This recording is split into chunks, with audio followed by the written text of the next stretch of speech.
Pohokura is 11,348 hectares in size, and it's mainly red beech forest.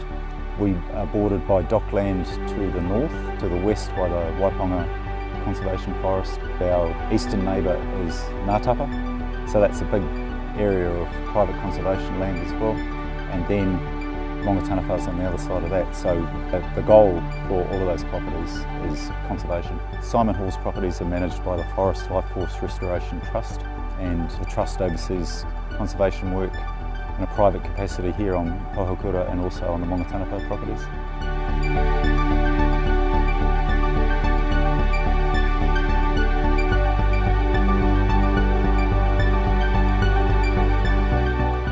Ultimately, the Trust is aiming to make the properties we control predator-free. I guess we are a kaitiaki, so there is an obligation to protect and nurture what's here. If we didn't do it, I don't think there's anyone else who would be doing it.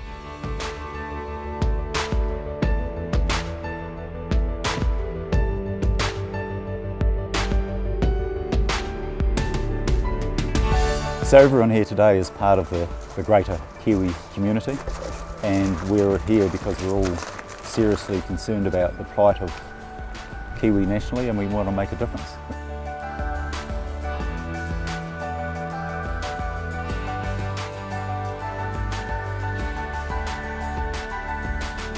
Today we're putting Kiwi back into Pohokura to supplement the remnant population that's left here, and we're going to kickstart this population. This landscape is good Kiwi habitat anyway. All we've done to enhance that is to knock the pests back a bit. Well, enough so that they'll be safe. Within 10 years we should have a reasonably viable Kiwi population, all going well. The thought of re-establishing a viable Kiwi population is quite exciting, and what's more, the nurturing and the predator control we do here will support the other endangered species, of which we have quite a few. Most people don't know anything about a lot of these other species that are threatened, but they know about the Kiwi. So if we can get them engaged in saving the Kiwi, maybe they'll look at other things, In the past, humans have come into these areas and they've taken what they can get to make a buck. That's how our pioneers operated. And now we're in a situation where the properties are owned by someone who's prepared to invest in their future for conservation.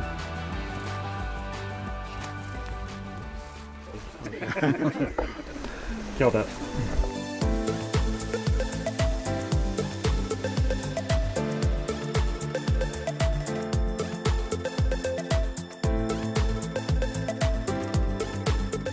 The bigger scale you can go, the better, absolutely. And DOC's just released a recovery strategy, 2018-2028, and a large priority of that is to work with large scale areas of forest, and so by joining numerous properties, we'll hopefully see some amazing gains over time. So we're just going to reattach the transmitter to this young bird. It's a very special day. Yeah. It's sort of a milestone as well for Rongotanawhā, where the Kiwi have come from, because the numbers there are good enough now that that population can be a source for here. The Forest Life Force Trust is working with Kiwis for Kiwi for the plus 2% strategy, which is a target of releasing about 240 young birds back into the wild every year. We've released a lot of Kiwi, but they're all special, and yeah, it's nice to be part of the first releases.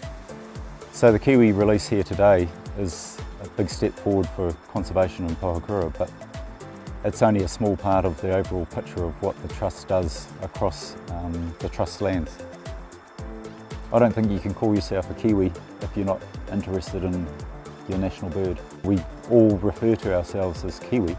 Well, we can't be Kiwi without our national emblem. If we've failed to keep these birds alive on the mainland, we've failed as Kiwis.